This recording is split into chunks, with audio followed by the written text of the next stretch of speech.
বগুড়ায় মা হত্যার দায়ে ছেলে গ্রেফতারের ঘটনা নতুন মোড় নিয়েছে। ছেলে নয়, বাড়ির ভাড়াটিয়ার হাতে খুন হতে হয় উম্মে সালমাকে। অভিযুক্ত মাবিয়া ও তার দুই সহযোগীকে গ্রেফতারের পর এমন চাঞ্চল্যকর তথ্য জানিয়েছে পুলিশ। হত্যার আলামত উদ্ধারে আসামিদের নিয়ে অভিযান চালাচ্ছেন তারা।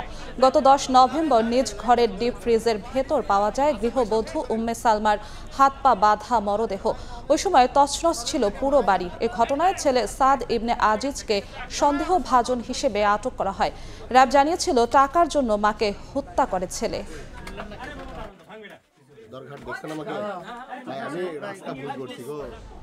এই মুহূর্তে বগুড়ার দুপচাচিয়ায় পুলিশের অভিযানে আছেন রিপোর্টার আব্দুল আওয়াল। সরাসরি যাচ্ছি তার কাছে।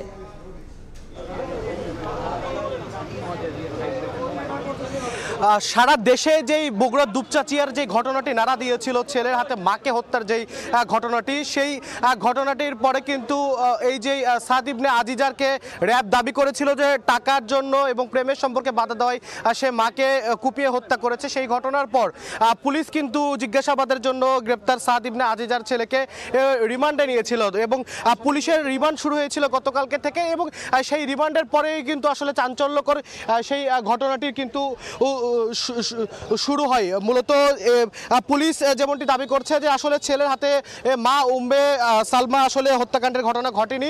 মূলত যে উম্মে সালমা গৃহবধূ, তাদের যে 4তলা বাড়ি বগুড়ার দুপচাচিয়া এলাকার আর জয়পুর পাড়ায়, সেই জয়পুর পাড়ায় 4তলা বাড়িতে এই যে মাবিয়া নামের এক মহিলা ভাড়া থাকতেন। তিনি ওই বাড়িতে বাড়ি ভাড়া নিয়ে অনৈতিক কার্যক্রম চালাতেন এবং সেই বিষয়টি আসলে এই যে মাবিয়া যে আসামি, তার এই যে অনৈতিক কার্যক্রমের বিষয়টি গৃহবধূ উম্মে সালমা জেনে যাওয়ার কারণে সে তার যে অন্য দুই সহযোগী মুসলিম এবং সুমন চন্দ্র, তাদেরকে নিয়ে কিন্তু আসলে এই গৃহবধূ উম্মে সালমাকে হত্যা করে। এবং আপনারা এই মুহূর্তে দেখতে পাচ্ছেন যে মাবিয়া এই হত্যাকাণ্ডের সাথে জড়িত ও তাকে পুলিশ যে ঘটনাস্থল সেখানে নিয়ে এসেছে এবং তাকে নিয়ে কিন্তু তাদের যে আলামত উদ্ধারের যে অভিযানটি সেটি কিন্তু তারা কিন্তু চালাচ্ছে। এবং এর আগেও আমরা দেখেছি যে তালুচ এলাকা থেকে দুপচাচিয়ার সেখান থেকে যে আরেকজন অভিযুক্ত সুমন চন্দ্র, তাকেও কিন্তু আসলে পুলিশ গ্রেপ্তার করে কিছুক্ষণ আগেই থানায় হেফাজতে নিয়েছে।